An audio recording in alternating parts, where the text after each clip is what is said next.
Hello Panama, I'm Danny Leroy and we're here right now at the Listen Synthesizer Studio with Edmund Archibald, Michal Scheffler, and tonight we'll be having a special mix by our guest, the DJ, and we are thanking everybody for giving us this great opportunity to have our WhiteCoffee Hotcast, and we would like to tonight we'll be live streaming a recorded 2-hour mix for one of the most talented and famous, DJs in Panama and whatever, But before we go into the booth, before we jump in it, we would like to ask you a few questions if you don't mind. Okay. Firstly, thank you so much for having me, both you, Danny, and Edmund. It's a pleasure to be here and be able to sharing with you one of the biggest passions of my life and in the very first Hotcast, yes, there's a difference. I've studied some of your backgrounds, and I believe you're in Brazil for quite some time, and you have some musically career path out there. Am I correct? Yes, undoubtedly. I actually left Poznań, which is Poznań, my city in Poland, 13 years ago.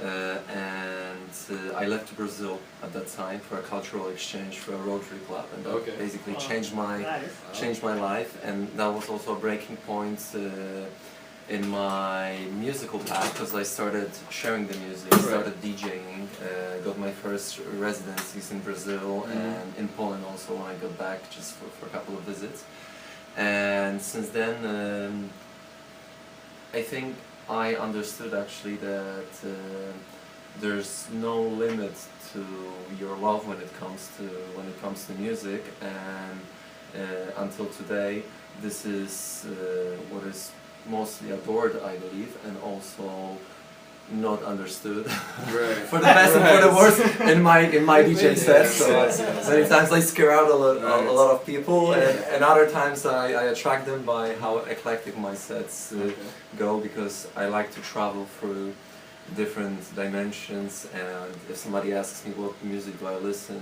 to while I'm not spinning, it's rarely electronic music, unless I'm selecting. Most of the time it's jazz and just shuffle play and listen to whatever comes up.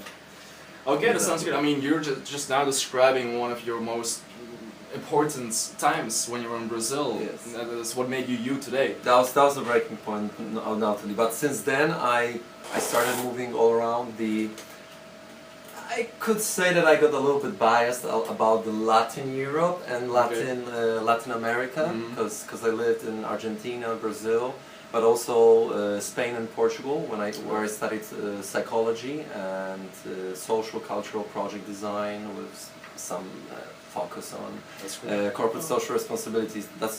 This is another part of my living here in Panama as well, but really connected to music as well, because I think social and cultural responsibility is part of art and part of our lives every time. That's why I was the first one to make the first crowdfunded electronic music event here in Panama with Wolf and Lamb, and that was almost 2 years ago, and then with Joseph. So it's interconnected always. So yeah, I mean, that sounds really great, but I mean, you came to Panama. What are you doing here? This is another dimension of my life, and connected to a very tough love story of my life. That's the deep. We're rolling in the deep here. Yeah, my music is kind of deep as well. You're gonna listen to it. That's why. Anyways, my life rolled here because out of the most crazy reason, I didn't know anybody and anything in Panama, and me and my ex-girlfriend. Nor her. My ex-girlfriend wanted me to leave Brazil, just not for her to come to Brazil and be at my comfort zone, because she was living in Poland at that moment. So we needed to look for a place for a fresh start, and a place that nobody would know anything, and we would just, ground zero, let's build everything without comfort zones. In the end, we didn't ended up together long term, but we're living happily like separate lives. And Panama has boosted my musical and artistic career more than any other place. I must say it's very recognized now since these days. I mean, to me you seem a very relaxed and to earth guy, man. I admire that actually about you. It's like really, you know, one of your traits I want to apply to myself now. But what's your secret? What do you do? Being relaxed. Yeah, being relaxed. What's your secret? Like, I mean, a lot of people would love to know a secret because they're like always stressed, constant stress.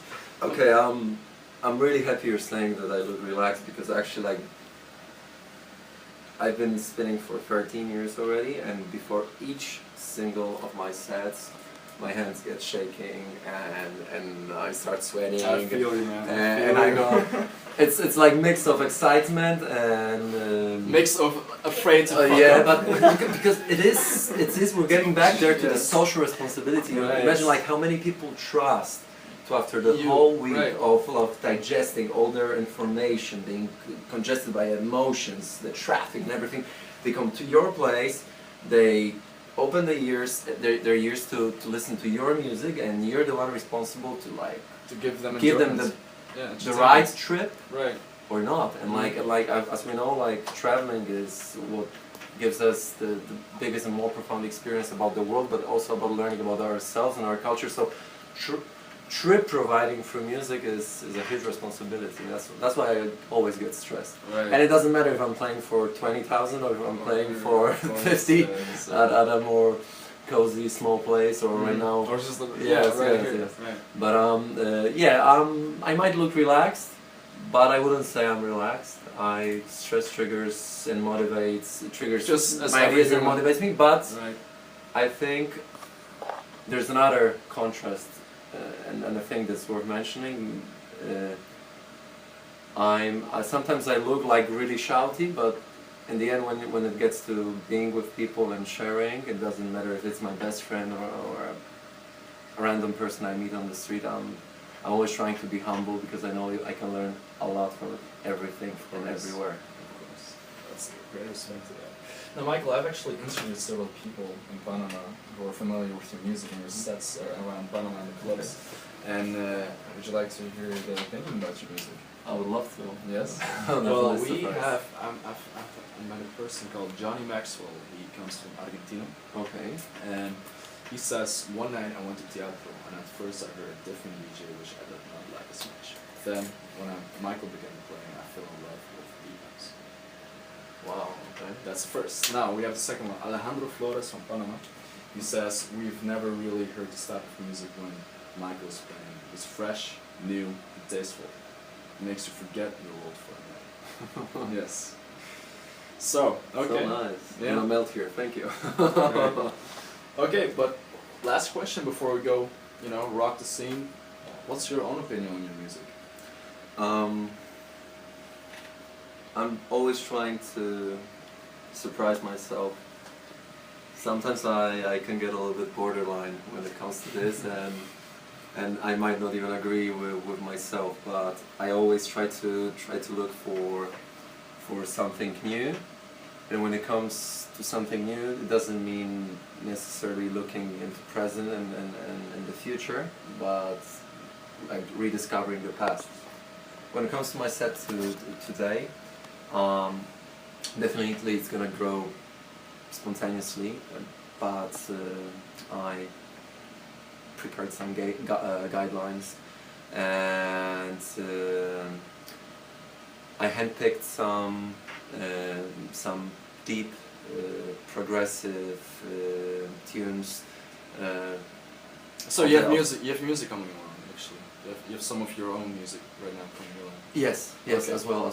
Okay. Yes, and I mean it's gonna be a mixed DJ set with some elements of my productions, and also the handpicked tunes from the most fresh progressive deep tunes, and then I'm gonna finish my set most probably with some good old school techno and some tunes that I played just before coming back from Europe. We love that. Yes, Okay, well, this is the end of the interview. Like us on Instagram and Twitter, WhiteCoffee Music, and enjoy the rest of the night. There we go.